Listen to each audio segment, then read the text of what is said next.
I'm Cora, 31 years old, and last week my doorbell camera recorded something I never thought I'd see. My parents stood on my porch. Mom was practicing how to cry.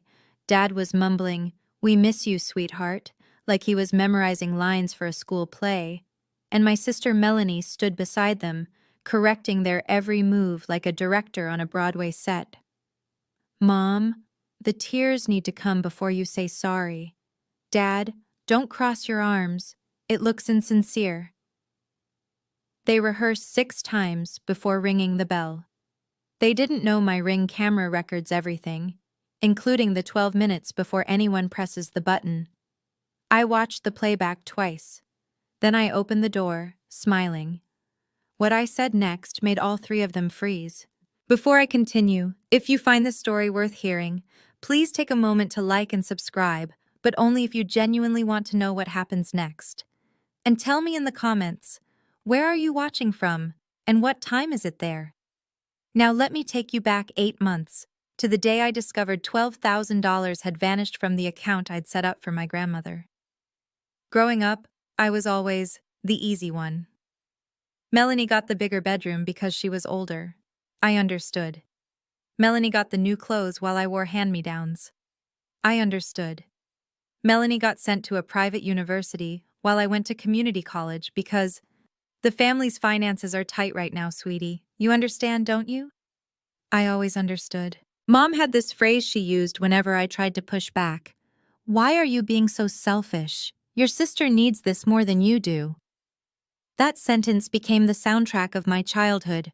I became a nurse, worked my way up to the ICU at Providence Portland Medical Center. Stable income, good benefits, a job I genuinely loved. But somehow, that stability made me the family ATM. "Cora, Melanie's between jobs. Can you help her with rent this month?" "Cora, your sister's car broke down. She needs it for work." "Cora, we're a little short, just until next month." I kept a running total once, out of curiosity. Over 5 years, I'd loaned my family $34,000. Not a single dollar ever came back. I told myself it was fine. Family helps family. That's what good daughters do. But here's the thing about being the understanding one. People stop asking if you're okay. They just assume you are. They assume you'll always say yes. They assume your needs don't exist. And when you finally say no, that's when you become the selfish one. That's when you become the problem. I didn't know it yet, but Melanie had been counting on my inability to say no for years. And when I finally stopped playing along, she didn't just get angry. She got strategic. 2 years ago, Grandma Eleanor's health started declining. She had Medicare, but the coverage gaps were brutal. Specialist visits, medications, physical therapy, the bills added up fast. I suggested setting up a joint savings account, me and Melanie contributing together to help cover Grandma's expenses. A family effort. "Great idea," Melanie said. "We'll both put in what we can." I deposited $500 every month, like clockwork. For 2 years, $12,000. One evening, I logged in to check the balance before Grandma's cardiology appointment. $847. I stared at the screen, refreshed the page, checked again. $847. My hands were shaking when I called Melanie. "Oh, that," she said, her voice breezy. "I moved it into an investment opportunity. Real estate. It'll double in 6 months, I promise." "You took money meant for Grandma's medical care?" "I didn't take it, I invested it. God, Cora, don't be so dramatic." I drove to my parents' house that night. I thought they'd be horrified. I thought they'd demand Melanie return the money. Instead, Mom looked at me with that familiar disappointment. "Why are you trying to embarrass your sister in front of the family? She stole from Grandma's medical fund. She made a business decision. You're overreacting." Dad sat in his armchair silent. He wouldn't even look at me. I left that night knowing something had fundamentally broken. Not just my trust in Melanie, but my belief that my parents would ever choose me. I blocked all 3 of their numbers the next morning. 8 months of silence. 8 months of peace. Until 3 weeks ago, when someone rang my doorbell. Those 8 months were the first time I'd slept through the night since I was 18. I rented a small apartment in the Alberta Arts District. Nothing fancy, just a one-bedroom with a tiny balcony where I kept my plants, pothos, snake plants.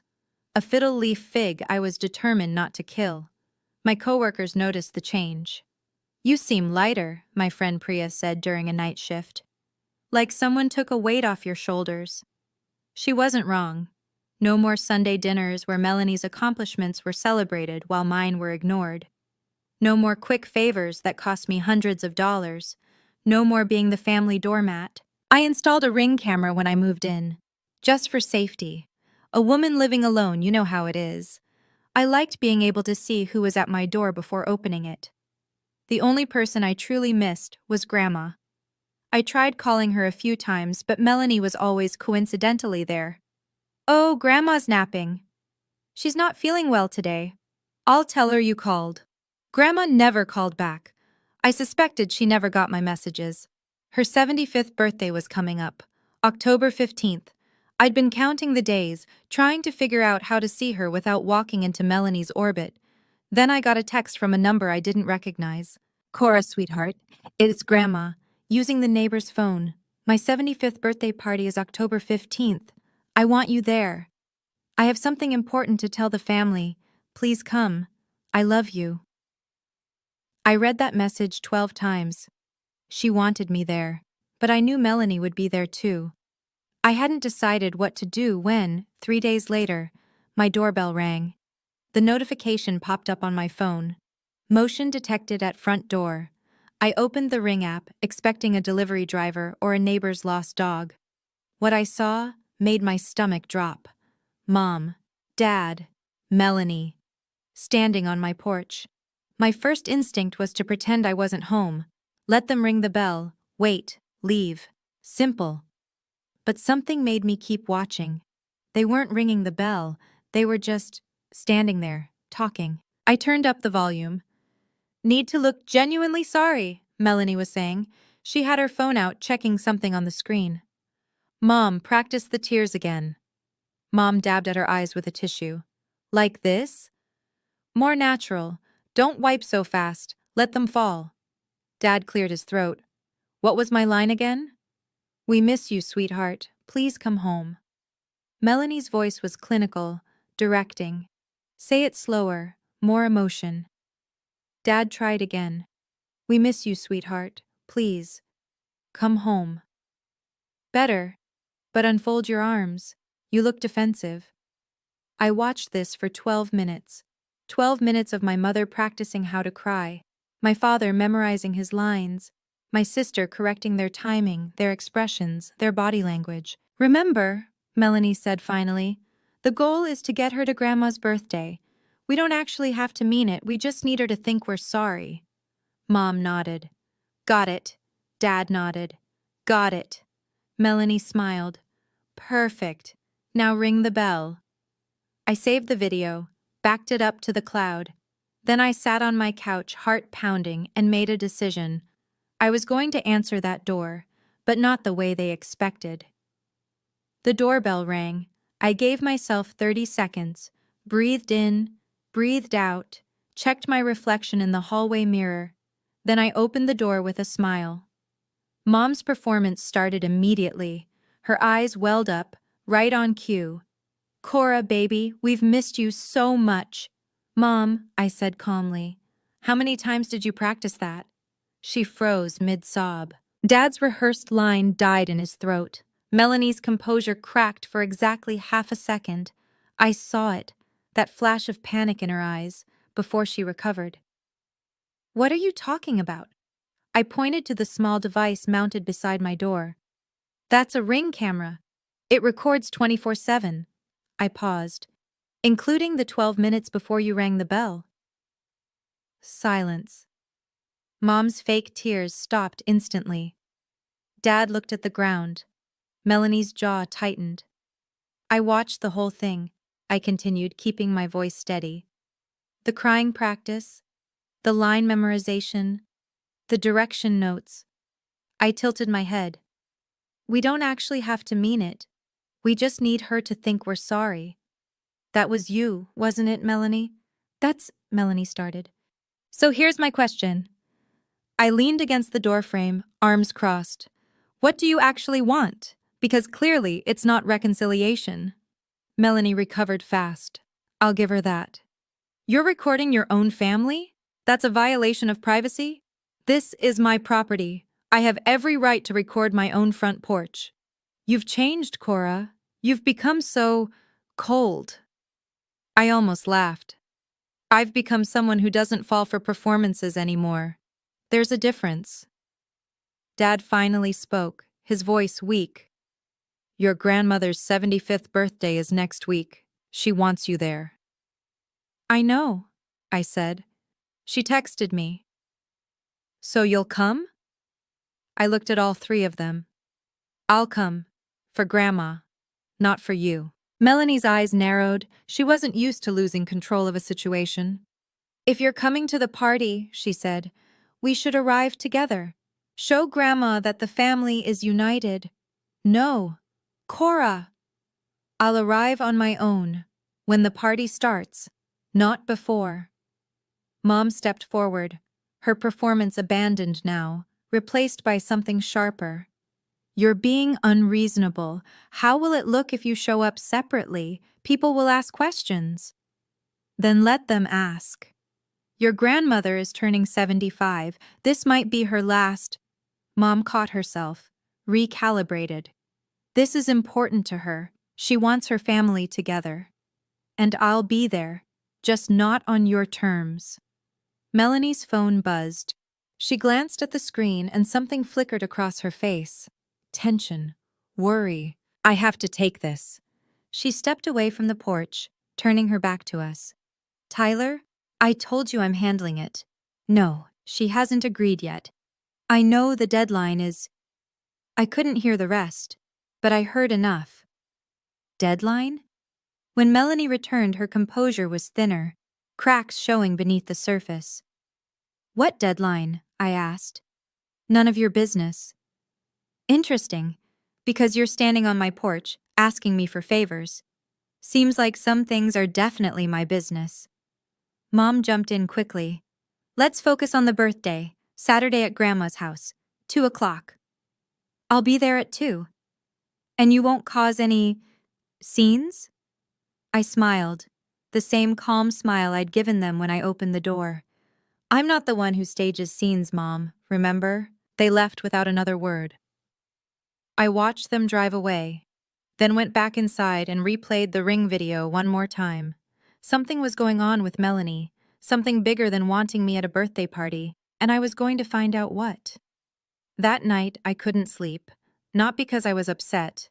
I'd made peace with my family's dysfunction months ago, but Melanie's phone call kept replaying in my head. I'm handling it. The deadline. What deadline? For what?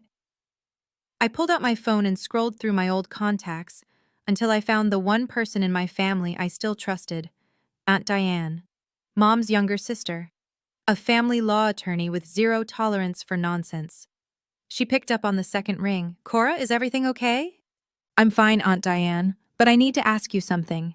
I told her everything, the video, the rehearsed apology, Melanie's strange phone call. When I finished, Diane let out a long sigh. I wish I could say I was surprised. You're not? Honey, I've seen through Melanie since she was 16 and convinced your parents to buy her a car by crying about her depression. She's talented, I'll give her that. Do you know what's going on? Why they need me at the party so badly? A pause. Then, I've been meaning to call you. Your grandmother asked me about inheritance law last month. My breath caught. What? She's reconsidering some things, the house specifically. She didn't give me details, but... Diane hesitated. I think she's having doubts about certain family members. The house, Grandma's Victorian home in Laurelhurst, the one she'd lived in for 40 years, worth close to $800,000. Melanie's worried, I said slowly. That's why she needs me there. If Grandma sees the family united, She might not change anything, but if she senses conflict, she'll ask questions. Exactly. I thanked Diane and hung up. So that was it. Melanie wasn't trying to reconcile with me. She was trying to manage a narrative, and I'd just become a threat to her plan. The next morning, I did something I hadn't done in 8 months. I opened our old family group chat. I'd left the group when I went no contact, but I hadn't deleted the history. Some part of me had known I might need it someday. I scrolled back through months of messages, past the birthday wishes I'd never received, past the holiday photos I wasn't in, until I found what I was looking for. Melanie to Mom, 6 months ago. If Cora asks for the money back, just tell her I'm going through a hard time. She won't push. Mom's response: she never does. That girl would give you her last dollar if you cried hard enough. Melanie: exactly. That's what makes her useful. Useful. I stared at that word until my vision blurred. I kept scrolling. More messages. More patterns. Just tell Cora it's for the family. She can't say no to that. Cora's too nice. She'll never actually cut us off. She's the easy one. Always has been. I screenshot everything. Every message. Every casual dismissal of my feelings. Every coordinated manipulation. Then I created a folder on my phone. The ring video. The group chat screenshots. 8 months of silence. Finally given a voice. I wasn't going to Grandma's party to make a scene. I wasn't going to yell or cry or beg for an apology I'd never get. I was going to do something much simpler. I was going to tell the truth. And for once, I was going to have proof. If you've ever kept evidence of someone's manipulation, texts, recordings, anything, did you ever use it? Or did you hold on to it, waiting for the right moment? Tell me in the comments. This story's about to get intense, and I want you with me. Saturday came faster than I expected. I spent Friday night laying out my outfit. Nothing dramatic, just a simple navy dress, modest jewelry, comfortable flats. I wasn't going for attention. I was going for presence. Aunt Diane called that afternoon. I'll be at the party. If you need anything, find me. Thank you. Cora? Her voice softened. Whatever happens, remember, you have every right to be there. That's your grandmother, too. I arrived at Grandma's house at exactly 2 o'clock. The Laurelhurst Victorian looked the same as I remembered. White paint, wraparound porch, rose bushes Grandma had planted before I was born. Cars lined the street, more than I'd expected. Through the front window, I could see people milling around. Aunts, uncles, cousins I hadn't seen in years. At least 30 guests, maybe more. Melanie had wanted an audience. She was about to get one. I walked up the porch steps and rang the bell. Grandma herself opened the door. She looked smaller than I remembered, thinner, but her eyes, those sharp blue eyes that had always seen straight through me, lit up the moment she saw my face. Cora. She pulled me into a hug. My sweet girl, you came. Of course I came, Grandma. I wouldn't miss this. Over her shoulder, I saw Melanie watching from the living room. She had a champagne glass in hand and a smile that didn't reach her eyes. Mom stood beside her. Dad was by the fireplace, looking uncomfortable. Come in, come in. Grandma took my hand.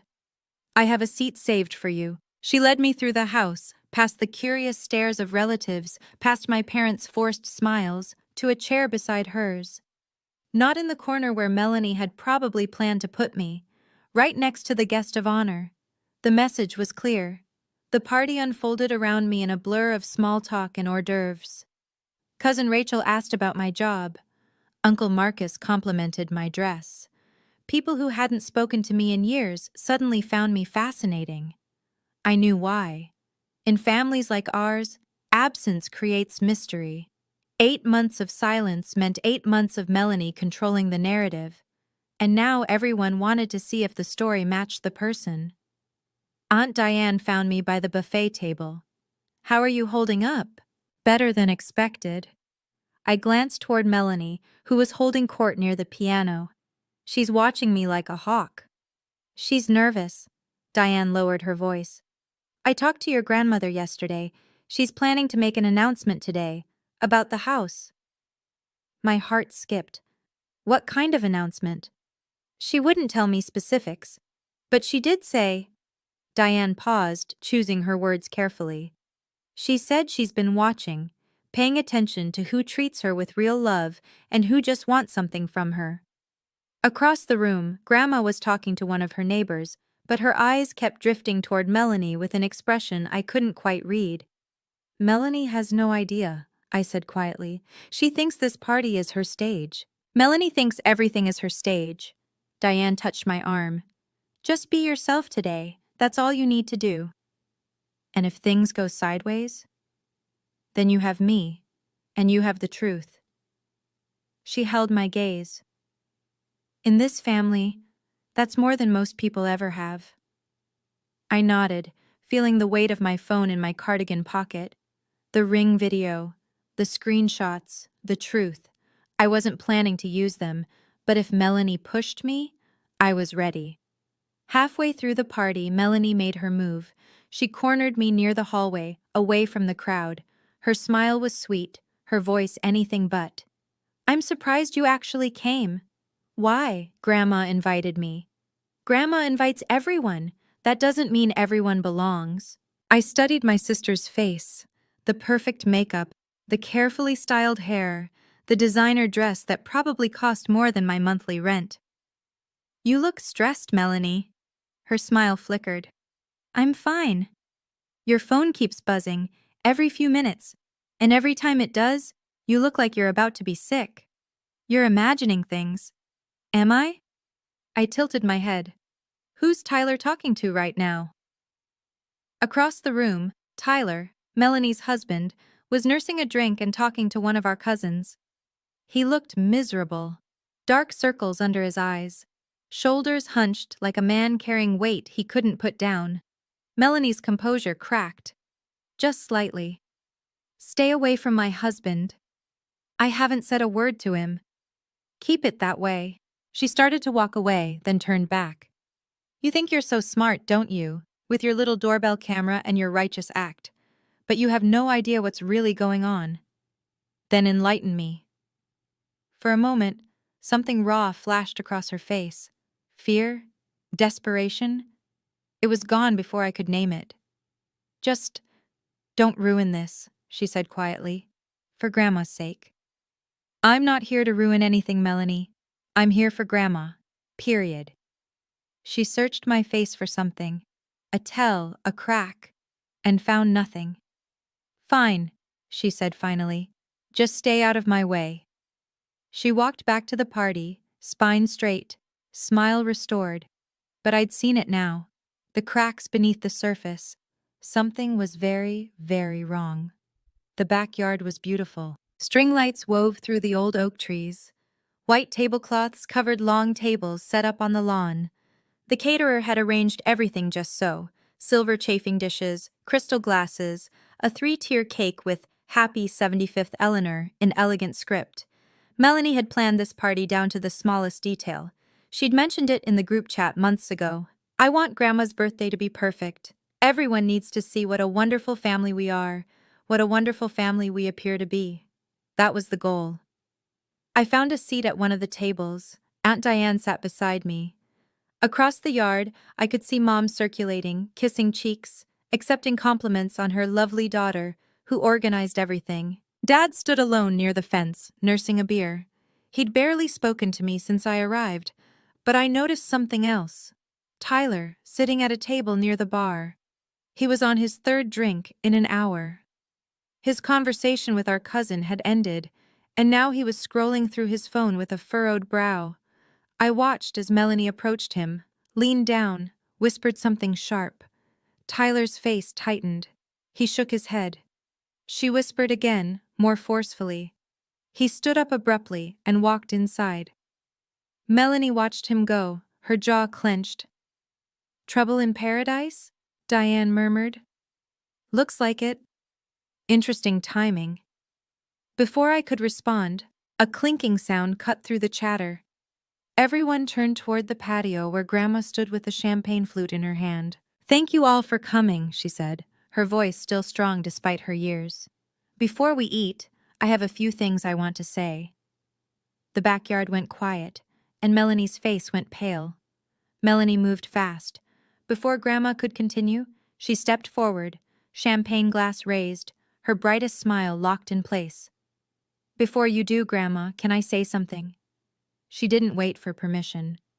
"I just want to welcome everyone, and especially welcome my little sister Cora back into the fold."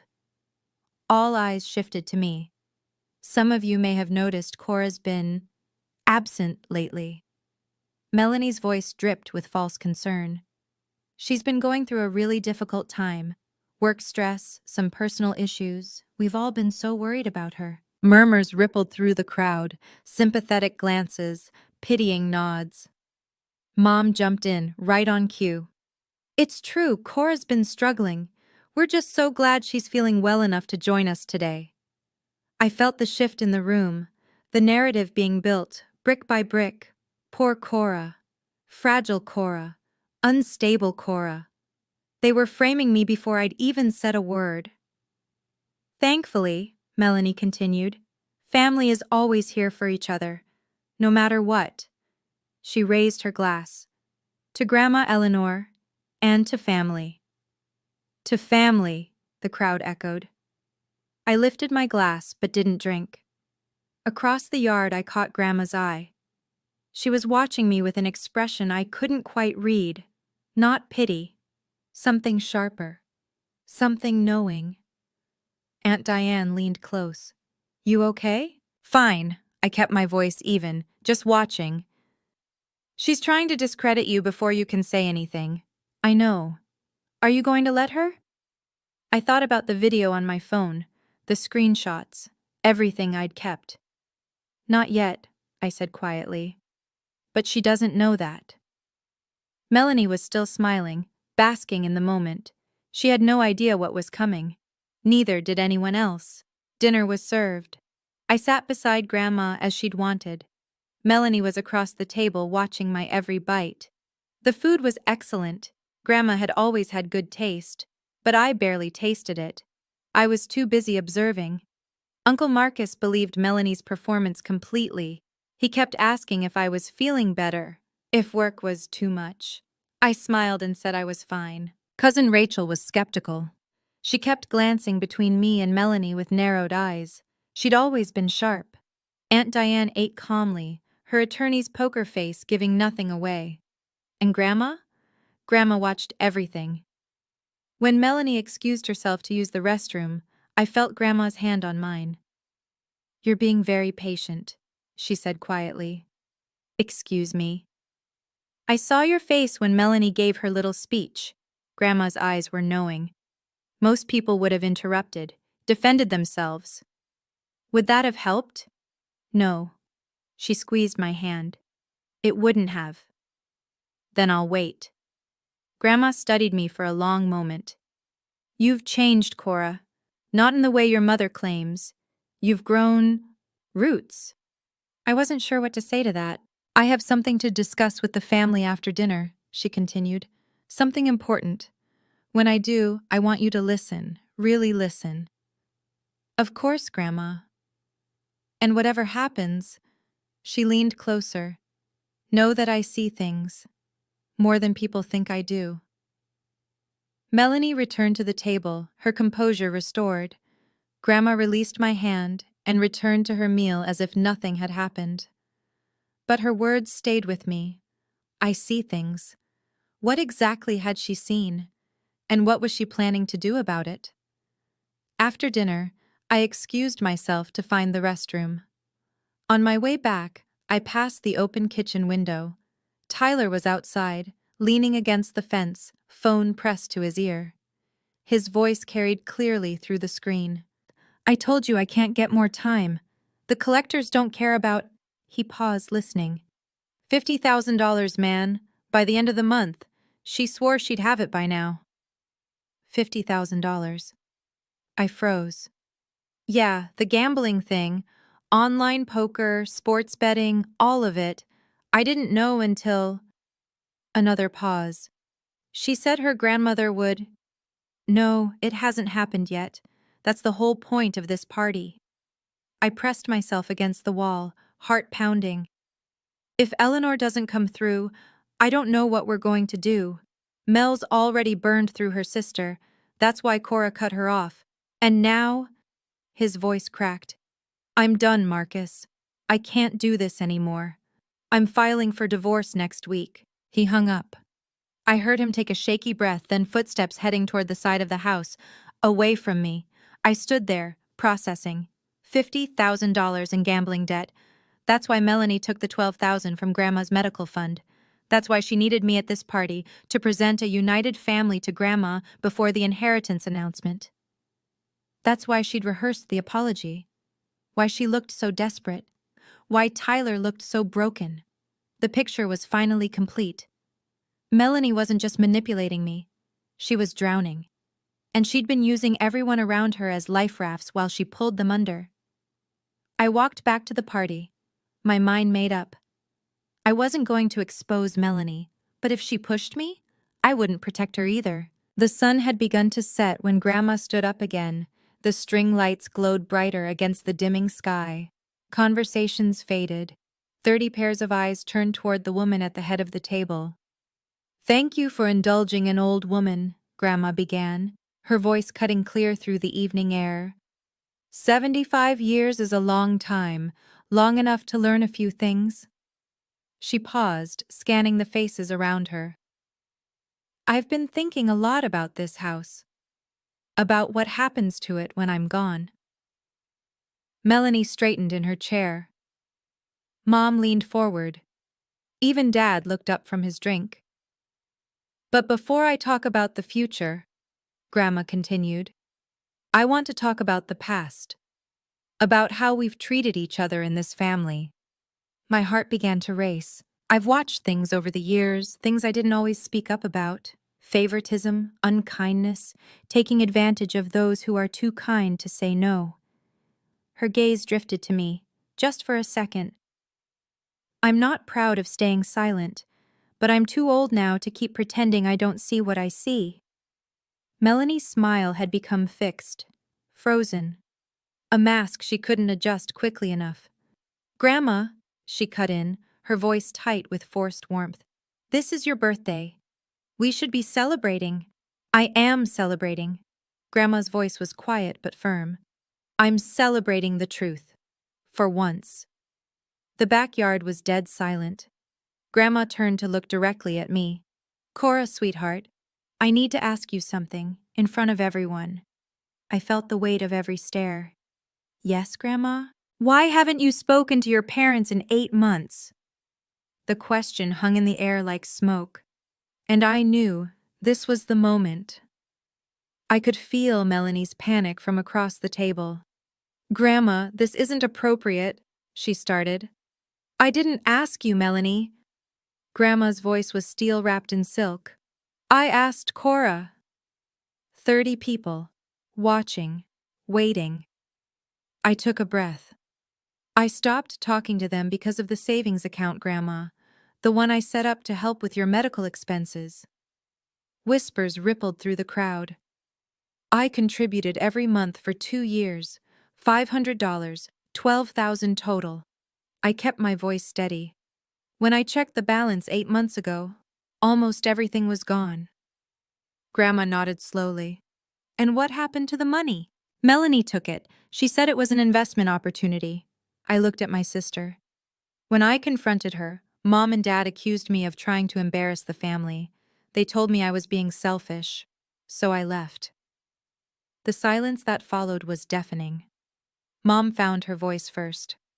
Cora, this isn't the time or place. Linda. Grandma's single word stopped her cold. But she's twisting everything.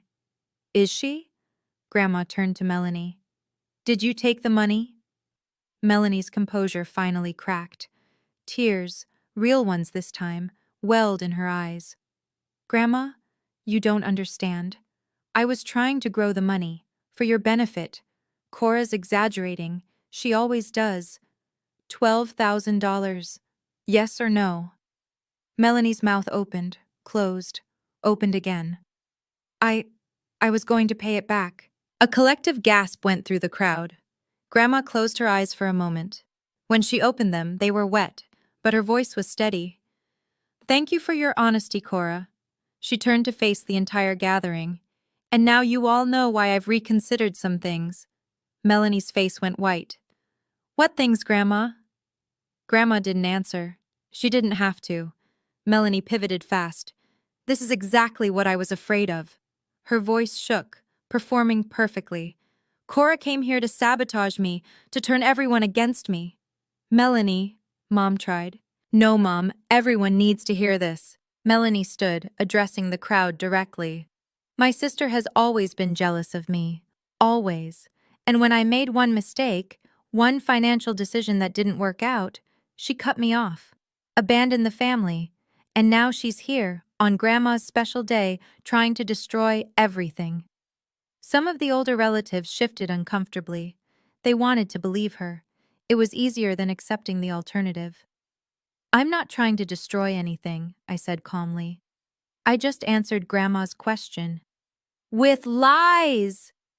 Is it a lie that you took the money? I told you, I was going to pay it back. With what, Melanie? The question landed like a punch. She had no answer. Because we both knew the truth. There was no money.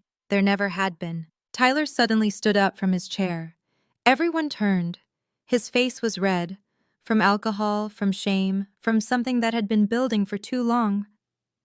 Tell them, he said quietly. Melanie went rigid. Tyler, sit down. Tell them, Mel, or I will. Tyler, $50,000. His voice cracked. That's how much she owes. Gambling debts, online betting. She's been lying to all of you for years. The backyard erupted. Gasps, whispers. Someone dropped a glass. Melanie turned on her husband, her mask completely shattered. How dare you? I'm done protecting you. I'm done lying. He looked at the crowd, at Grandma, at me, at everyone who had believed Melanie's performance. I'm sorry, he said. I should have said something sooner. Then he walked away, leaving Melanie standing alone. The chaos gave Melanie her opening. This is a setup. Her voice rose above the murmurs. All of this, Cora planned it. She manipulated Tyler. She's manipulating everyone. Melanie, stop, Dad said weakly. No.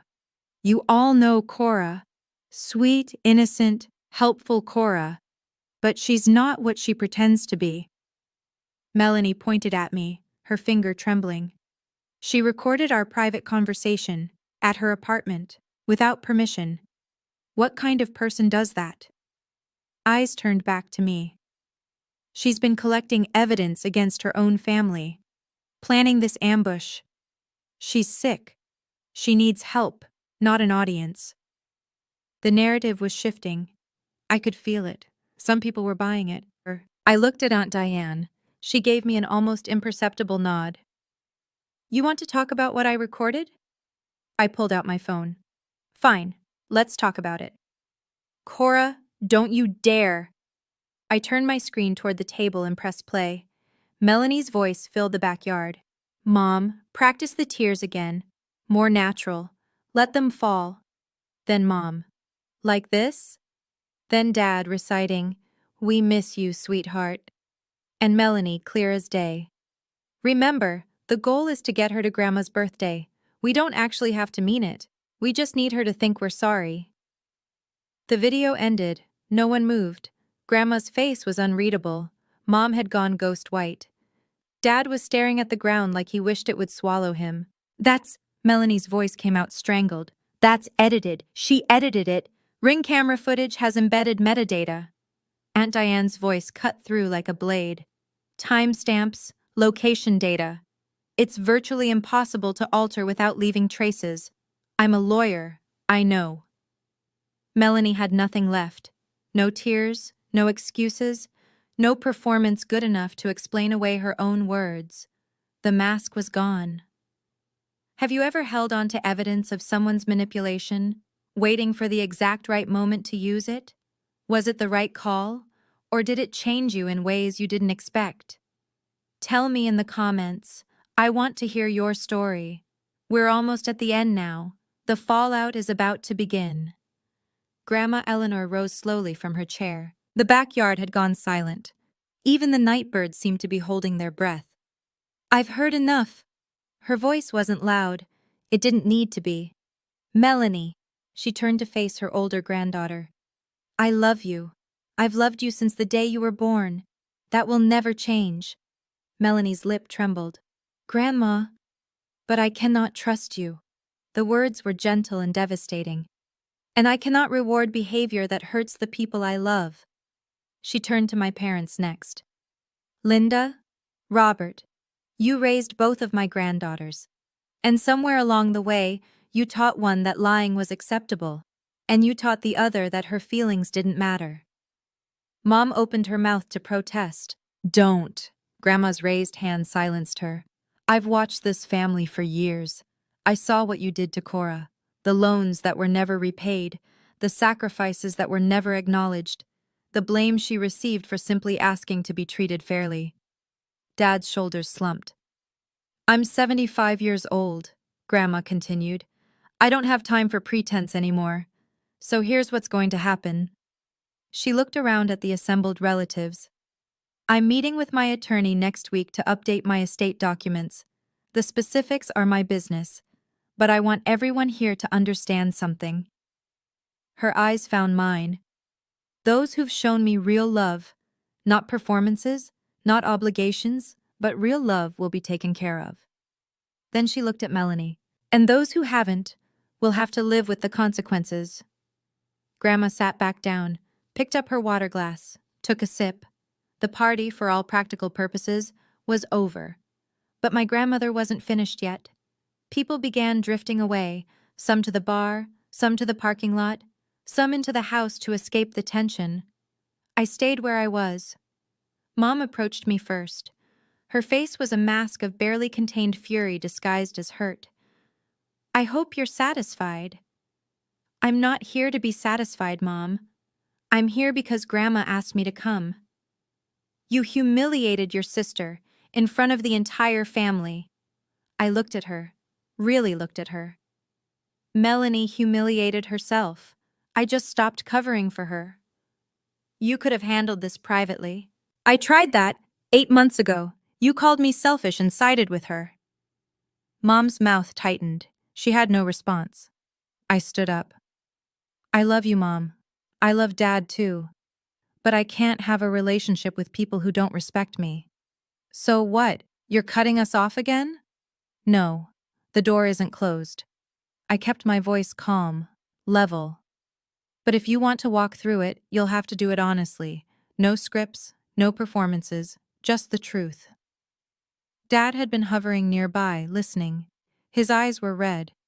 Dad, I said softly. I meant what I said. I'm here when you're ready to talk, really talk.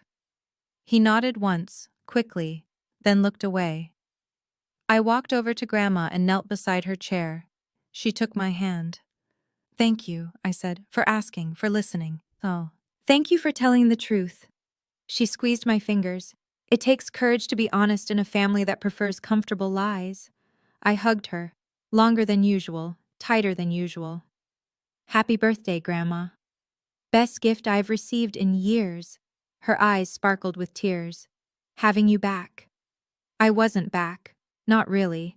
But I wasn't gone either. I found Melanie by the rose bushes. She was standing alone, mascara smeared, champagne glass empty. The party continued around her, but no one approached. People who had praised her organizing skills an hour ago now gave her a wide berth. I didn't plan to talk to her, but she saw me passing and spoke first. Happy now? I stopped. No, not happy. Could have fooled me, her laugh was bitter. You got everything you wanted. What I wanted was for you to return $12,000 meant for Grandma's medical care. God, you're still on that? You asked what I wanted, that's my answer. She stared at me. The mask was completely gone now, just exhaustion and something that might have been fear underneath. I'm going to lose everything, she said quietly. Tyler's leaving. The debt collectors are circling, and now, Grandma, I know about the gambling. She flinched. I heard Tyler on the phone. For a moment she looked like she might cry. Real tears this time. I didn't mean for it to get this bad. Her voice cracked.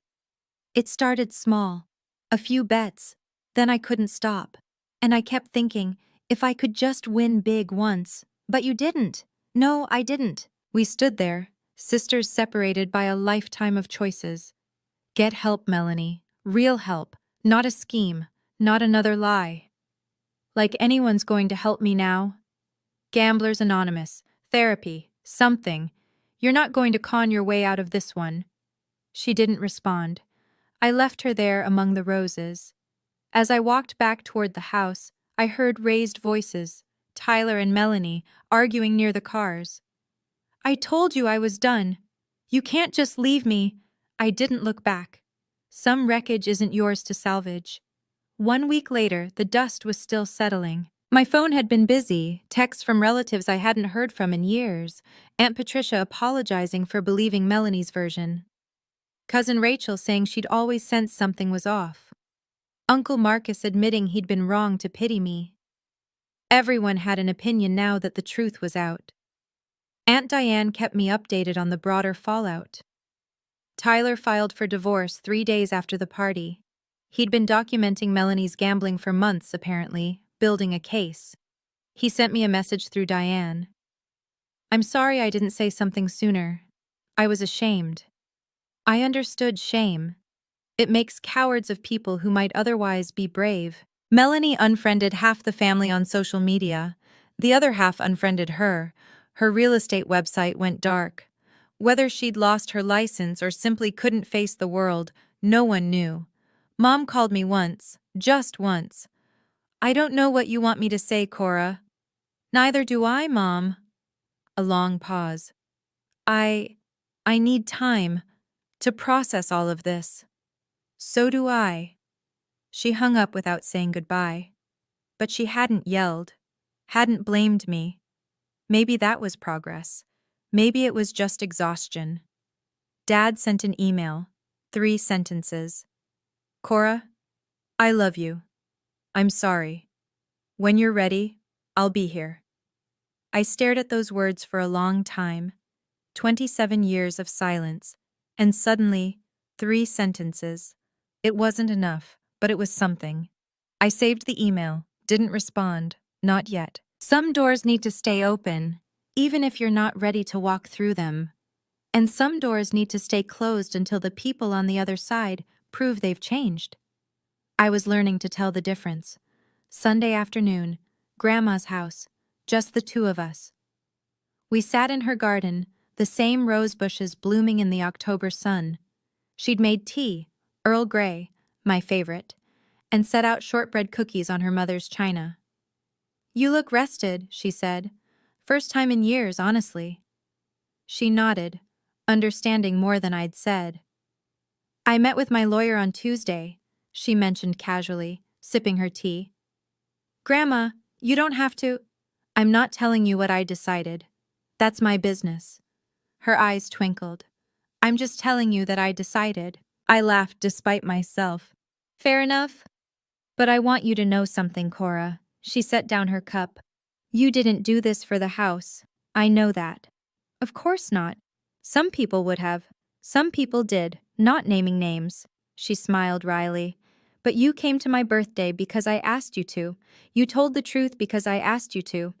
And you would have done both those things even if I had nothing to leave anyone. I felt tears prick at my eyes. You're the only person in this family who's never asked me for anything. Grandma reached across and took my hand. Do you know how rare that is? How precious? I just wanted to spend time with you.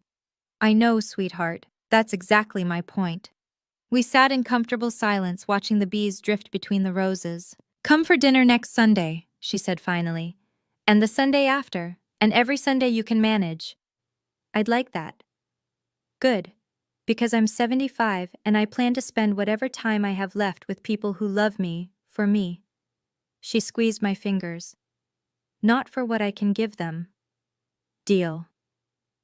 For the first time in years, I felt like I had a family, a small one, but real. The text came 2 weeks after the party, Melanie's name on my screen. I'd unblocked her number, not out of forgiveness, but curiosity. "Are you happy now? You ruined my life." I stared at the message for a long time. Then another came. "Tyler left. Did you know that?" "Of course you knew. You probably helped him." I didn't respond. Grandma won't return my calls. Mom and Dad are barely speaking to me. Everyone in the family looks at me like I'm a criminal.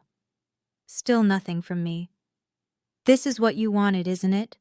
Poor little Cora, always the victim. Now everyone feels sorry for you." My thumbs hovered over the keyboard. Part of me wanted to respond, to defend myself, to explain, to try one more time to reach the sister I'd once loved. But I knew better now. Nothing I said would change anything. Melanie wasn't texting to reconcile. She was texting to unload her guilt onto me, to make me the villain in her story, so she wouldn't have to be. One more message appeared. "The house should have been mine. I'm the oldest. I've done everything for this family. And you come in with your little video and take it all away." There it was.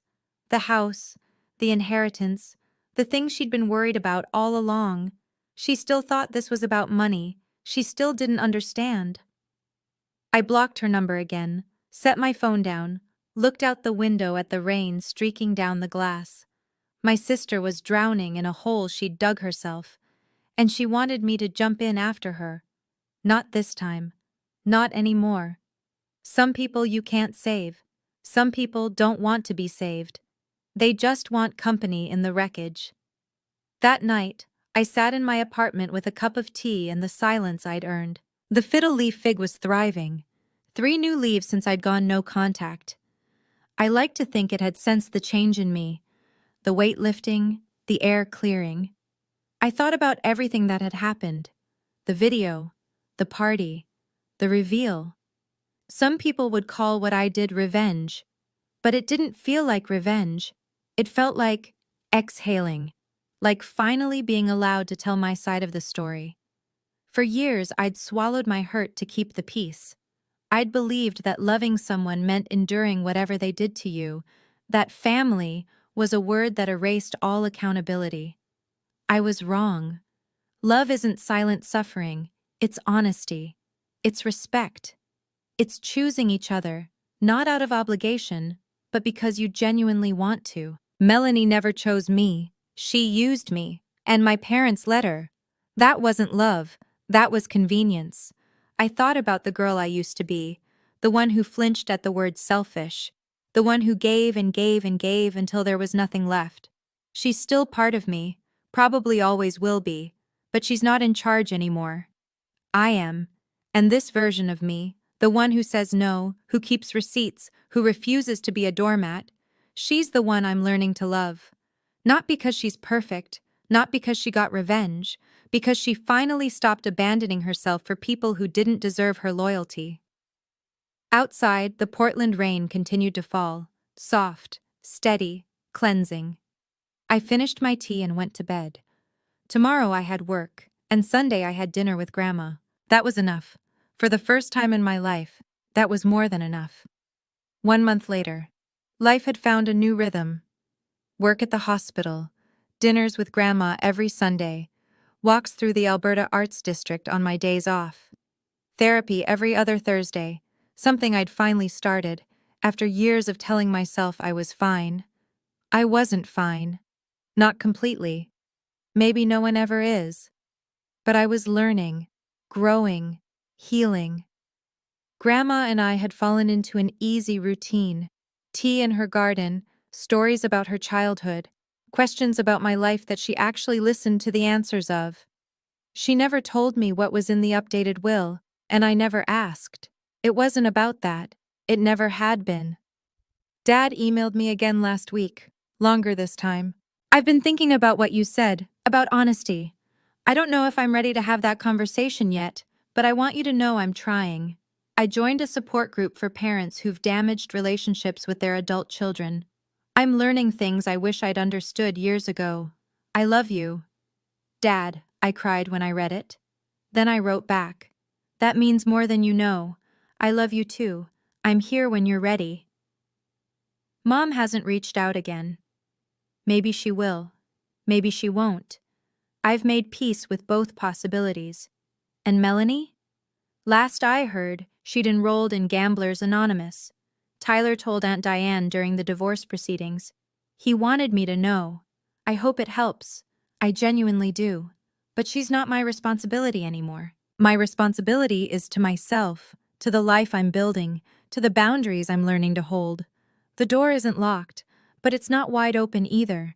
It's exactly where it needs to be. And so am I. After everything settled, I spent a lot of nights thinking about one question. Why? Not, why did they do this to me? That's a victim's question, and I was done being a victim. I meant, why does this happen? Why do families like mine exist? Here's what I figured out. My sister isn't evil. I know that's hard to believe given everything I've told you. But Melanie didn't wake up one day and decide to become a manipulator. She grew up being told she was special, the golden child, the one who would succeed. And when reality didn't match those expectations, when her business struggled, when the gambling spiraled, when her marriage cracked, she didn't have the tools to cope. So she performed, because that's all she knew. Psychologists call it narcissistic adaptation. When your entire sense of worth depends on looking successful, you'll do anything to maintain that image, even if it means using the people who love you. I'm not excusing her. Understanding someone isn't the same as forgiving them. But understanding helps me stop waiting for an apology that will never come. And my parents? They weren't monsters either. They were scared. Mom was terrified of conflict, of being judged by the extended family, of facing the truth about her perfect daughter. Dad was terrified of everything. Easier to go along with Mom. Easier to stay quiet. Easier to let someone else take the fall. Fear makes people small. It makes them choose comfort over justice. I get it. I was scared too, once. Scared of being called selfish, of being the difficult one, of losing the family I thought I needed. Here's what I've learned. Some fears are worth facing, and some family is only worth what it costs you to keep. If any of this sounds familiar, if you're the easy one in your family, the peacekeeper, the one who always understands, I want you to know something. Being kind is beautiful, but kindness without boundaries is just self-abandonment dressed up as virtue. You're allowed to say no. You're allowed to keep receipts. You're allowed to love people and protect yourself from them. These things aren't contradictions. They're survival. And if someone calls you selfish for refusing to be used, that tells you everything you need to know about what they were getting from you. Trust that feeling in your gut. I finally did. And it saved my life. If you've ever had to set boundaries with the people who raised you, you know it's one of the hardest things a person can do. It doesn't mean you don't love them. It means you finally learned to love yourself too. Have you been in a situation like mine? Have you held on to evidence, drawn a line, walked away from people who didn't deserve your loyalty? Tell me in the comments. Your story matters, and you might help someone else find the courage to tell theirs. If this resonated with you, please like, subscribe, and hit that bell. And if you want more stories like this, about family, boundaries, and finding your way through the mess, check the description. I've linked a few that I think you'll connect with. Thank you for listening. Thank you for being here. And thank you for believing me.